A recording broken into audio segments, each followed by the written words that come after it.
다섯째 인을 떼실 때에 내가 보니 하나님의 말씀과 그들이 가진 증거로 말미암아 죽임을 당한 영혼들이 제단 아래에 있어 큰 소리로 불러 이르되 거룩하고 참되신 대주제여 땅에 거하는 자들을 심판하여 우리 피를 갚아주지 아니하시기를 어느 때까지 하시려 하시나이까 하니 각각 그들에게 흰 두루마리를 주시며 이르시되 아직 잠시 동안 쉬되 그들의 동무 종들과 형제들도 자기처럼 죽임을 당하여 그 수가 차기까지 하라 하시더라.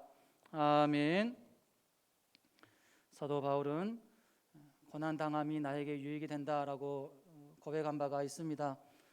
우리가 고난의 시기, 어려운 시기를 잘 보내면 우리의 삶에 유익이 되지만 고난의 시기를 잘 보내지 못하면 전혀 유익이 되지 못하고 오히려 무익한 그러한 삶을 살아갈 수밖에 없습니다.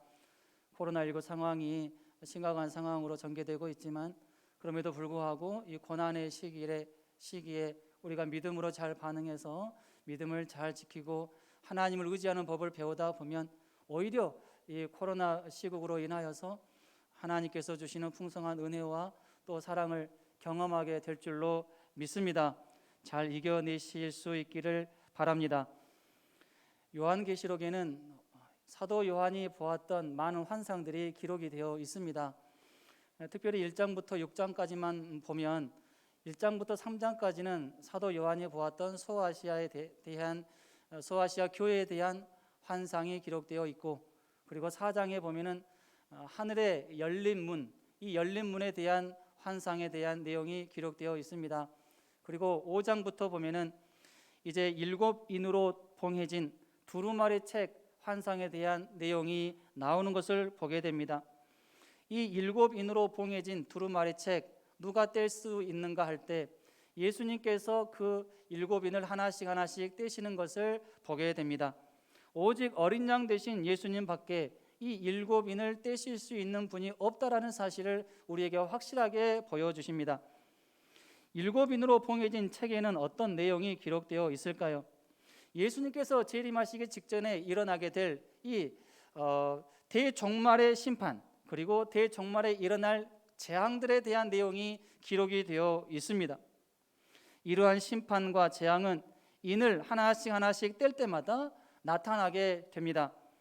첫 번째 인을 뗄 때는 흰 말과 그 탄자가 나오게 되고, 두 번째 인을 뗄 때는 붉은 말과 그 탄자가 나옵니다. 세 번째 인을 뗄 때는 검은 말과 그 탄자가 나오고, 네 번째 인을 뗄 때는 청황색 말과 그 탄자가 나오면서 재앙을 나타내는 이러한 일들이 기록이 되어 있습니다. 말과 그 탄자에 대한 해석은 분분합니다. 하지만 공통적인 해석은 말세에 하나님의 심판을 이루는 도구들로서 강력한 파괴력을 가지고 세상을 심판할 것에 대한 상징이라고 해석을 합니다.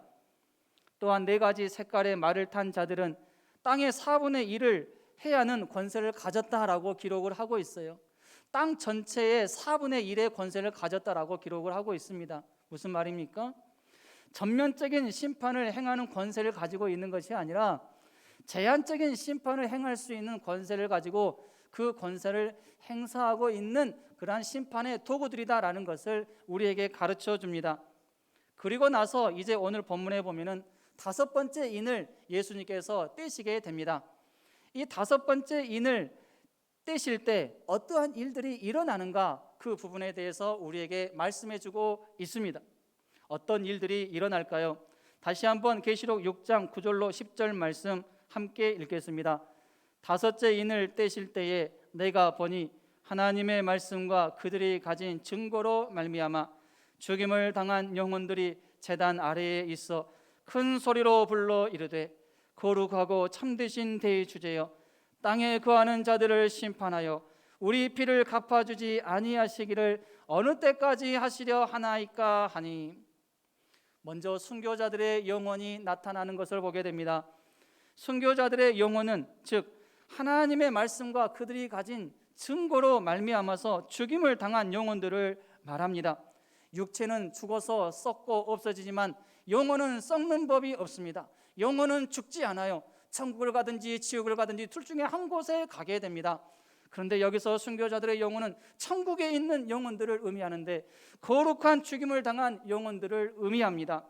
하나님의 말씀을 지키기 위해서 혼신의 힘을 다하다가 죽임을 당한 영혼들이죠. 순교자들의 영혼은 어디에 있습니까? 제단 아래에 있다라고 말합니다. 왜 제단 아래에 있을까요? 이것은 구약의 제사의식과 관련되어 있습니다.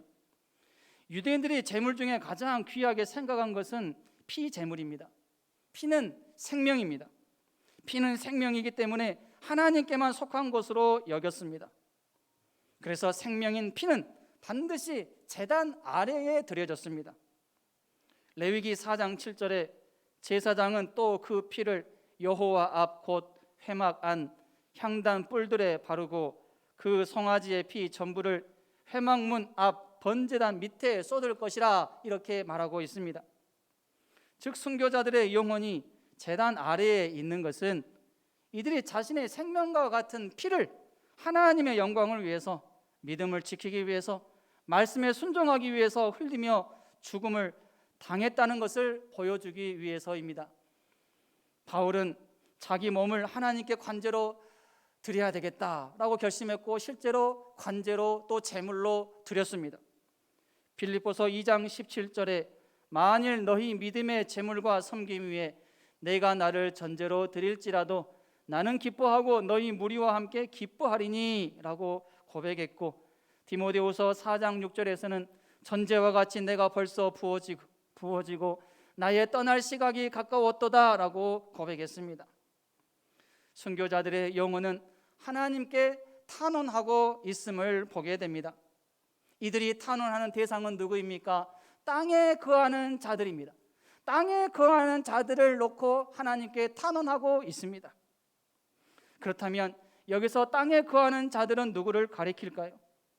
주님을 알지 못하는 자들을 가리키고 세상에 속한 사람들을 가리킵니다. 믿음이 없는 사람들을 가리키고 하나님이신 예수님을 믿지 않고 공격하는 사람들을 가리킵니다. 예수님을 믿고 따르는 자들을 원수로 여기고 핍박하는 모든 자들을 가리킵니다. 또한 진리를 배격하는 자들이고 교회를 박해하는 모든 자들을 가리킨다라고 할 수 있습니다. 그리고 순교자들의 영혼의 탄원 내용은 무엇일까요? 탄원 대상은 땅에 거하는 자들이고 탄원 내용은 구체적으로 무엇입니까? 땅에 거하는 자들을 심판해서 자기들의 피를 갚아주실 것에 대한 탄원입니다.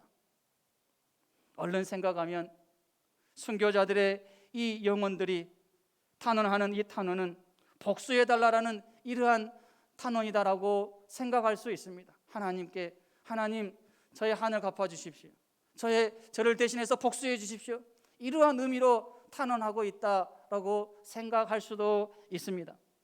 그래서 어떤 사람들은 이 순교자들의 영혼을 가리켜서 여기에 기록된 순교자들의 영혼은 그리스도인들을 가리키는 게 아니다 이렇게 말하기까지도 합니다. 왜냐하면 아니 지금 복수해달라고 하나님께 요청하고 있기 때문에 이들이 진짜 그리스도인이냐라고 말할 수 없다라는 것이죠. 예수님은 십자가상에서 가상칠언의 말씀을 하실 때 자기를 죽이는데 앞장섰던 그 사람들을 생각을 하면서 하나님 앞에 어떻게 기도하셨습니까? 저들의 죄를 용서하여 주옵소서. 자기들이 하는 죄를 알지 못함이니이다 라고 용서를 구하는 기도를 하셨어요. 스데반도 돌에 맞아서 죽어갈 때 자신을 돌로 치는 그 사람들을 향해서 저들의 죄를 용서해 주십시오. 자기들이 하는 그 행동이 어떤 행동인지 잘 모르기 때문에 한 것이니까 긍휼히 여겨주십시오. 이렇게 용서를 구하는 기도를 했는데 천국에 있는 순교자들의 영혼은 복수를 구하는 그 기도를 하니까 여기서 순교자들의 영혼은 그리스도인들이 아니다 이렇게까지 말하는 사람들도 있습니다. 하지만 그렇지 않습니다. 여기서 우리는 순교자들이 복수의 개념으로 하나님께 탄원했다라고 이해해서는 안 됩니다. 왜냐하면 하나님께서는 믿는 자들이 복수의 마음을 가지는 것을 원하시지 않기 때문입니다. 만약에 지금 본문에서 순교자들의 영혼이 복수하고자 하는 마음으로 하나님께 대신 복수해 줄 것을 그렇게 탄원했다라고 하면은 분명히 하나님께서는 그들을 책망하셨을 것입니다. 그러한 탄원을 하지 말라, 나에게 그러한 탄원을 하지 말라, 아마 하나님께서 큰 책망을 하셨을 거예요. 그런데 이들의 탄원이 있은 다음에 하나님께서는 그들에게 위로해 주시고 또 상급을 주시고 칭찬해 주시는 것을 보게 될 때, 순교자들이 탄원하는 그 내용은 복수의 개념으로서 탄원하는 것이 아니라 다른 개념으로서, 다른 의미로 탄원하고 있다는 것을 우리는 알 수가 있는 것입니다. 예수님께서도 산상수훈에서 줄기차게 말씀하시는 것이 무엇이었습니까? 복수하지 말라, 원수를 원수로 생각하지 말라, 품어라, 그들을 위해서 기도해라, 이러한 여러 가지 말씀을 하시지 않았습니까? 대표적으로 마태복음 5장 43절로 45절에 보면 내 이웃을 사랑하고 내 원수를 미워하라 하였다는 것을 너희가 들었으나 나는 너희에게 이르노니 너희 원수를 사랑하며 너희를 박해하는 자를 위하여 기도하라. 이같이 한즉 하늘에 계신 너희 아버지의 아들이 되리니 이는 하나님이 그 해를 악인과 선인에게 비추시며 비를 의로운 자와 불의한 자에게 내려주심이라. 주님의 마음 어떤 마음이십니까? 복수하지 말 것을 말씀하시는 것이죠. 그러한 마음이십니다. 그렇다면 순교자들의 탄원을 우리는 어떻게 이해해야 할까요? 이들이 간절하게 탄원하는 이유는 무엇일까요? 이들은 복수하고자 하는 마음으로 탄원하고 있는 게 아닙니다. 하나님의 공의가 이루어지기를 바라는 마음으로, 하나님의 공의가 실현되기를 바라는 마음으로 간절하게 하나님께 탄원하고 있는 것입니다. 이들이 걱정하는 것은 하나님의 공의가 무너지지는 않을까, 하나님의 공의가 무너지지는 않을까, 그거 걱정하면서 하나님 앞에서 속히 하나님의 뜻이 이루어지기를 원합니다, 하나님의 공의가 이루어지기를 원합니다, 이러한 마음으로 탄원하고 있다는 사실을 믿으시기를 바랍니다. 하나님의 대답은 어떤 대답일까요? 계시록 6장 11절입니다. 각각 그들에게 흰 두루마기를 주시며 이르시되 아직 잠시 동안 쉬되 그들의 동무 종들과 형제들도 자기처럼 죽임을 당하여 그 수가 차기까지 하라 하시더라. 하나님께서는 탄원하는 그 선교자들의 영혼을 향해서 이렇게 응답을 하십니다. 먼저 그들에게 흰 두루마기를 입혀주십니다. 흰 두루마리는 영생과 승리에 대한 보장을 상징합니다. 순교자들에게 주어진 흰 두루마기는 저들이 죽기까지 바친 충성에 대한 최대한의 보상의 표식이고 영광의 두루마기입니다. 즉 무슨 말이에요?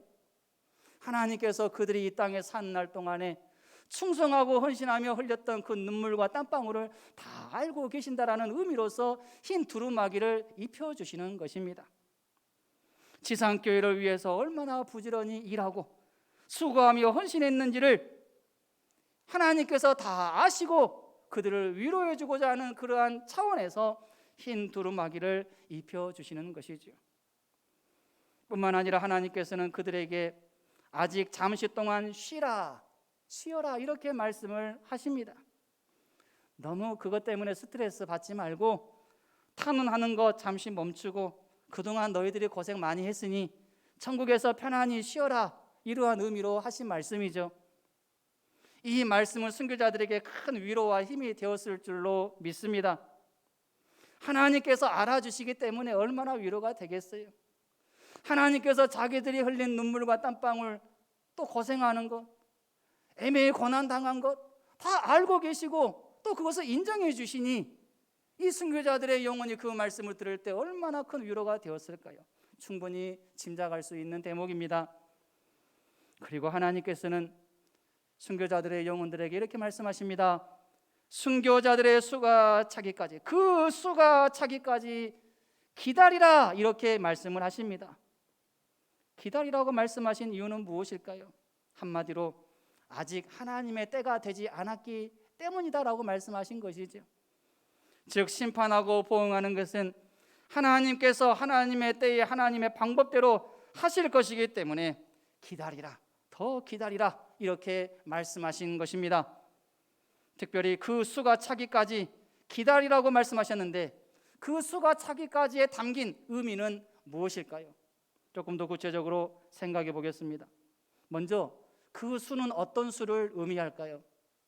그 수는 그리스도인으로서 각자의 소명을 다하는 순교자들의 수를 의미합니다. 과거, 현재, 미래를 통틀어서 각자의 소명을 다하는 순교자들의 수입니다. 과거와 현재 오고 오는 모든 세대 가운데 믿음을 지키고 각자의 소명과 사명을 잘 감당하는 교회와 그 모든 성도들이 바로 이 순교자들의 수에 포함이 될 것입니다.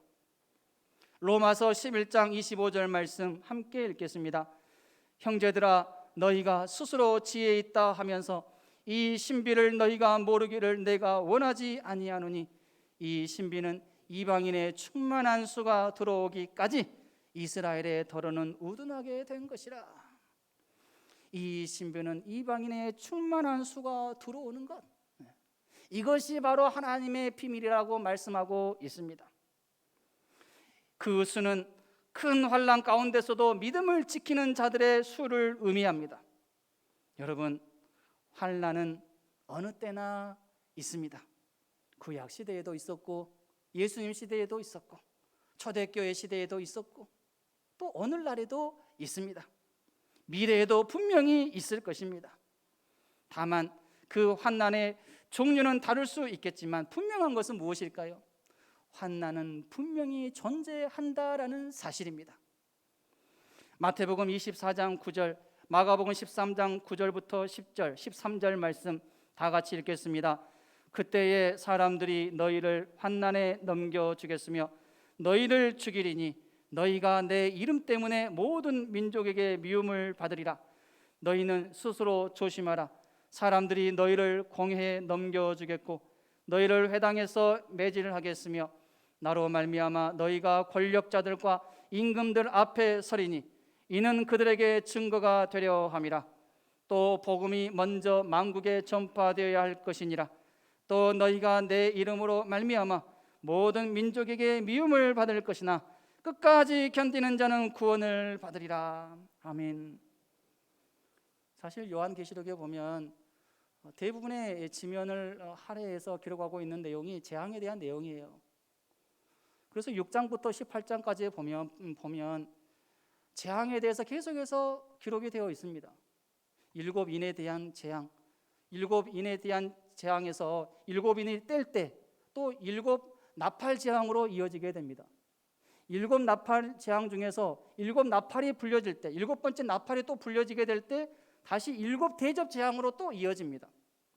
이렇게 재앙에 대한 내용이 상당히 많은 부분에 걸쳐서 이렇게 언급되어지고 있는 것을 볼 수가 있습니다.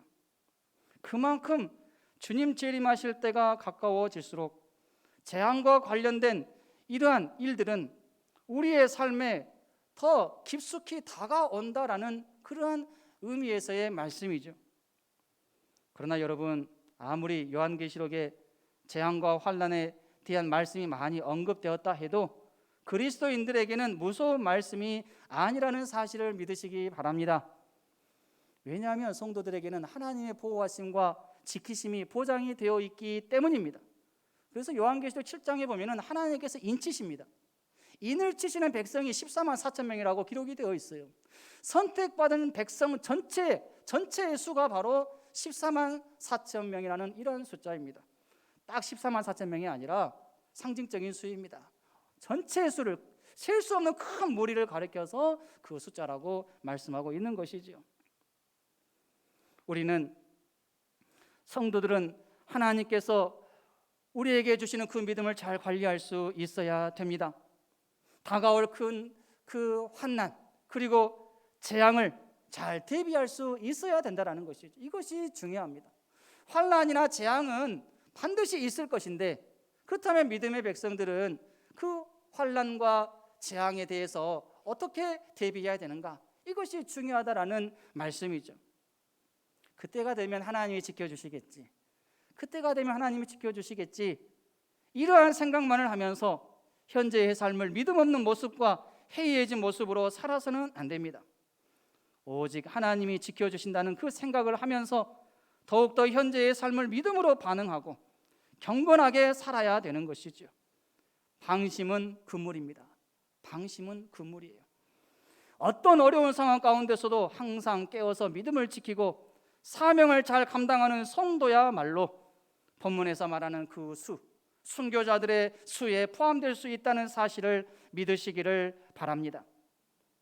그렇다면 그 수가 차기까지 하나님은 어떻게 하실까요? 오늘 말씀을 통해서 볼 때 하나님은 그 수가 차기까지 우리를 기다려 주신다라고 말씀하고 있습니다. 순교자들의 영혼은 하나님께 어느 때까지 우리가 기다려야 됩니까? 언제까지 하나님께서는 참으실 것입니까? 이렇게 탄원하고 있어요. 하지만 하나님께서는 천국에서 너희들은 안식하고 쉬어라, 그 수가 차기까지 기다려야 된다, 이렇게 말씀을 하십니다.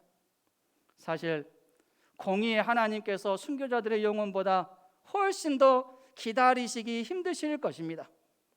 그만큼 하나님은 공의의 하나님이시기 때문입니다. 우리가 죄악된 삶을 보면서 괴로워하는 것보다 거룩하신 하나님께서 죄악된 삶을 사는 그 백성들을 보면서 더욱더 괴로워하실 수밖에 없다라는 것이죠. 그런데도 하나님은 기다리고 계시는 것입니다. 하나님은 사랑의 하나님이시기 때문에 최대한 더 기다리시고 참고 계십니다. 우리는 이 사실을 생각하면서 긍휼을 베푸심에 있어서 풍성하신 하나님이심을 깨달아야 하겠습니다. 기다려주시는 것은 하나님께서 베풀어 주시는 큰 은혜입니다. 은혜예요. 은혜를 입고 있는 것입니다. 하나님께서 수가 차기까지 기다려주심은 믿는 자들에게나 불신자들에게나 모두 은혜입니다. 성도들에게 있어서 하나님께서 기다려주시는 것이 왜 은혜가 될까요? 성도들은 순교자의 반열에 설 수 있는 기회가 생겼기 때문입니다. 그 시간이 주어졌기 때문이죠. 하나님께서 기다려주심으로 말미암아 우리가 그 시간을 선용할 수가 있는 거예요. 그 기회를 잘 사용할 때 순교자들의 영혼처럼 천국에서 큰 위로와 칭찬과 상급을 받을 수 있기 때문에, 이러한 이유 때문에 기다려주심이, 하나님의 기다려주심이 성도들에게 은혜가 된다라는 것입니다. 그리고 불신자들에게 있어서도 하나님께서 기다려주심이 은혜가 된 이유는 불신자들이 이 기간에 죄를 회개하고 돌이키면서 심판으로부터 면제받을 수 있기 때문입니다. 여러분, 누군가가 나를 사랑하는 마음으로 기다려준다는 것은 참으로 나의 마음을 행복하게 해줍니다. 행복한 일이에요. 기다린다는 것은 참 힘든 일인데 그 힘든 일을 나를 사랑하기 때문에 계속 하고 있기 때문이죠. 얼마나 감사한 일입니까? 그러나 나를 기다리는 사람으로 하여금 너무 기다리게 해서는 안 될 줄로 믿습니다. 그것은 참으로 악한 일입니다. 선을 악으로 갚는 행위와 같고 나에게 선을 베푸는 그 사람을 무시하는 행동과 같기 때문입니다. 선을 악으로 갚는 사람 주위에는 점점 사람이 없어지게 되어 있어요. 그러다가 철저하게 자기 혼자가 될 때가 올 것입니다. 더 이상 나를 기다려주는 사람은 없을 것입니다. 이러한 불행한 인생으로 살아서는 안 됩니다. 누군가는 나의 선한 변화를 위해서 기다려주는 사람이 있습니다. 우리의 육신의 부모님이 그러지 않겠습니까? 내 사랑하는 자녀들이 참으로 멋진 모습으로 변화되기를 항상 기다리고 또 기대하면서 기도하고 있지 않겠습니까? 학교에서는 선생님과 교회에서는 목회자가 바로 변화를 위해서 계속 기다리고 또 기도하는 사람들이겠죠. 또한 우리의 영적인 아버지 되시는 주님께서 그러한 분이십니다. 계속 기다리시는 분이십니다. 변화를 위해서 기다리시는 분이셔요. 이러한 분들에게 가장 큰 기쁨은 무엇일까요? 그토록 변화되기를 기대하며 기다렸던 그 대상이 이제 변화되었다는 말을 들을 때 얼마나 기쁨이 넘치겠습니까? 또 변화되어져서 변화된 삶을 사는 것, 변화된 삶을 살고 있다는 그 말을 들을 때 참으로 기쁘다라는 것이죠. 그 누구의 기다림보다도 주님의 기다림은 가장 사랑과 은혜가 풍성한 기다림이다라는 사실을 믿으시기 바랍니다.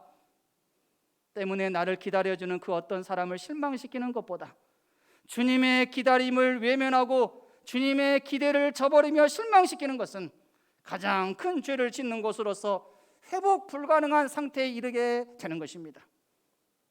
결국 심판과 저주의 대상이 됩니다. 우리는 이러한 사실을 명심하고 오직 주님의 기다림에 가장 민감하게 진실되게 겸손하게 반응을 잘 할 수 있기를 바랍니다. 기다려주시는 것은 기회를 주시는 것을 의미합니다. 여러분, 기회가 언제나 있는 것이 아니죠. 하나님의 때가 차면 그때는 기회가 없습니다. 노아의 홍수의 때와 같고 소돔과 고모라의 멸망의 때와 같습니다. 하나님은 갑자기 심판하시는 법이 없어요. 먼저 기회를 주십니다. 먼저 경고하십니다. 또 기다리셔요. 그런데도 그 기회를 잘 받아들이지 않으면 심판을 받는 것입니다. 하나님께서 기회를 주시고 기다리고 계실 때 돌아와야 합니다. 이 기회를 놓치지 않기를 바랍니다. 전도서 12장 1절에 너는 청년의 때에 너의 창조주를 기억하라. 곧 공고한 날이 이르기 전에 나는 아무 낙이 없다고 할 해들이 가깝기 전에 기억하라.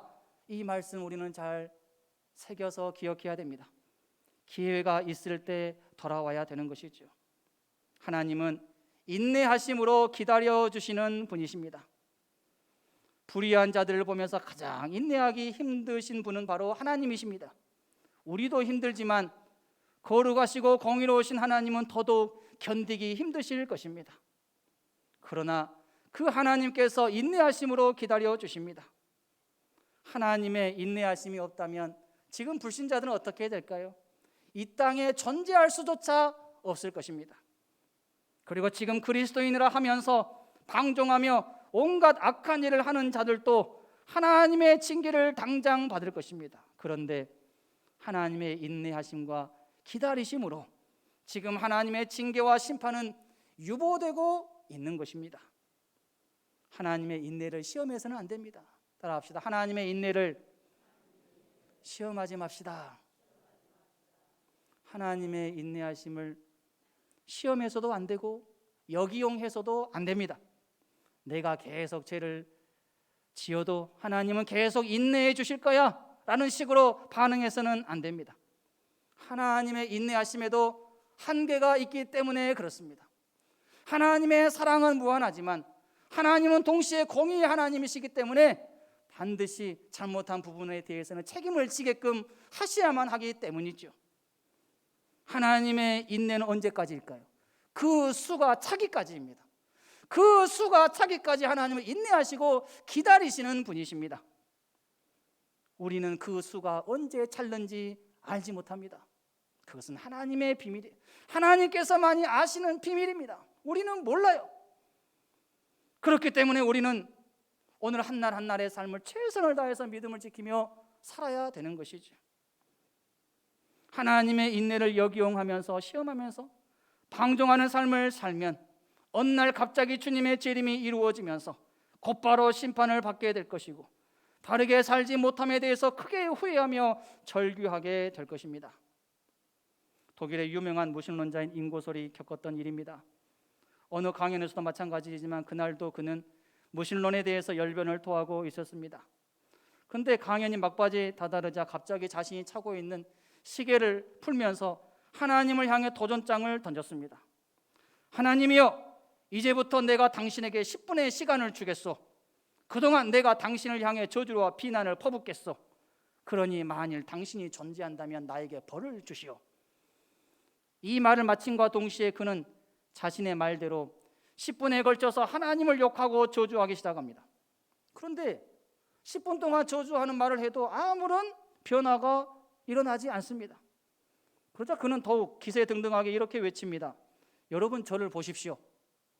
이 정도면 하나님이 살아있지 않다는 것이 확실하지 않습니까?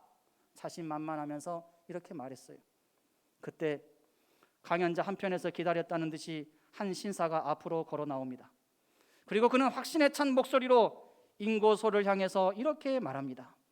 나는 하나님이 살아 역사하고 계신다고 굳게 믿는 사람 중에 한 사람이요. 실례지만 내가 오늘 당신의 강의에 대해서 평가한다면 방금 전 당신은 하나님이 존재하지 않는다는 사실을 증명한 것이 아니라 오히려 당신이 하나님과 아무 상관이 없다는 것을 입증한 것에 불과하오. 내가 이제껏 믿고 경험한 하나님은 내가 그분을 멀리하고 그분의 뜻을 거역할 때 꾸짖으시고 때로는 진노하시고 징계까지 내리셨던 분이시오.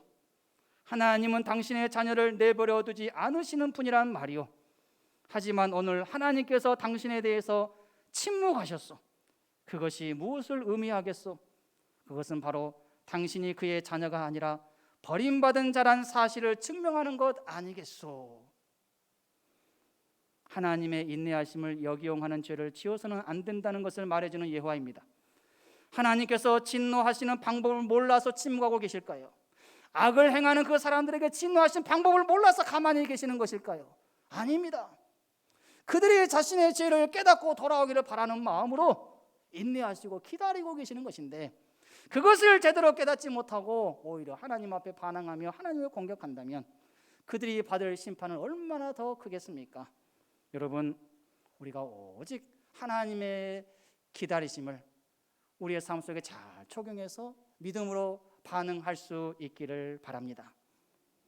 그 수가 차기까지 성도의 자세는 어떠해야 할까요? 열심을 품고 주를 섬기며 살아야 합니다. 대충 형식적으로 마지못해서 하는 척하는 자세로 살아서는 안 됩니다. 이런 사람들은 절대로 주님의 재림에 일어나게 될 때, 주님께서 재림하실 때 기쁨으로 주님을 맞이할 수 없을 것입니다. 숨기 바쁠 거예요. 너무나도 부끄러워서 숨기 바쁠 것입니다. 그런데 최선을 다해서 열심을 품고 주를 섬기는 사람들은 어떨까요? 주님께서 만약 오늘 이 시간에 재림한다 하더라도 주님 감사합니다. 주님 너무나도 감사합니다. 주님께서 재림해 주셔서 너무나도 기쁩니다. 기쁨으로 주님 맞이하지 않겠습니까? 기쁨으로 맞이할 줄 아는 우리 모두가 될 수 있기를 바랍니다. 항상 감사하며 살아야 합니다. 주님은 부족한 내가 그 수에 포함되기를 기대하시고 기다리십니다. 또한 주님은 내가 그 수에 포함될 수 있도록, 그렇게 살 수 있도록 능력과 은사와 지혜를 주시는 분이십니다. 오직 내가 이러한 것에 관심을 기울이고 그 수에 포함되고자 하는 마음으로 살려고 했을 때에 주님께서 도와주시기 때문에 그 부분을 생각을 하면서 감사하며 살아갈 수 있어야 하겠습니다. 맡은 바 책임을 다하면서 살아야 됩니다. 아직 주님께서 재림하지 않으신 것은 아직 그 수가 차지 않았기 때문이에요. 그 수가 차지 않았기 때문에 재림하지 않으신 것입니다. 그리고 아직 주님께로부터 받은 사명을 완수해야 될 자들이 이 땅에는 많이 남아있기 때문입니다. 주님께서는 이들에게 사명을 주셨고 주님은 이들이 그 사명을 완수할 날을 기다리고 계시는 것입니다. 때문에 나에게 맡겨주신 그 사명을 책임감 있게 감당하며 사는 것이야말로 그 수가 차기까지 성도들이 가져야 되는 마땅한 자세이다라는 사실 믿으시기를 바랍니다. 이제 말씀 정리합니다. 하나님은 순교자들의 영혼이 탄원해도 그 수가 차기까지 기다리시는 분이십니다. 그리고 하나님은 그 수에 내가 포함되어서 나도 순교자들의 영혼처럼 칭찬과 상급, 면류관을 받기를 원하십니다. 그 하나님의 마음을 깊이 깨닫고 하나님의 기대에 부응하는 믿음의 삶을 사시기를 바랍니다. 적당히 신앙생활에서 천국에만 들어가면 된다는 잘못된 생각은 버리시기 바랍니다. 이러한 생각을 갖는 사람은 천국에 들어갈 수 있는 믿음이 없는 사람이고 자격도 없는 사람이라고 생각합니다. 왜냐하면 이러한 사람은 하나님의 은혜를 제대로 깨닫지 못한 사람들이고 하나님의 은혜를 은혜로 여기지 않는 사람이라고 여겨지기 때문입니다. 오직 그 수가 차기까지 최선을 다해 믿음으로 살아감으로 말미암아 순교자들의 영혼이 누리는 칭찬과 상급, 안식의 복을 똑같이 누리는 주인공들이 다 되실 수 있기를 주님의 이름으로 축원합니다.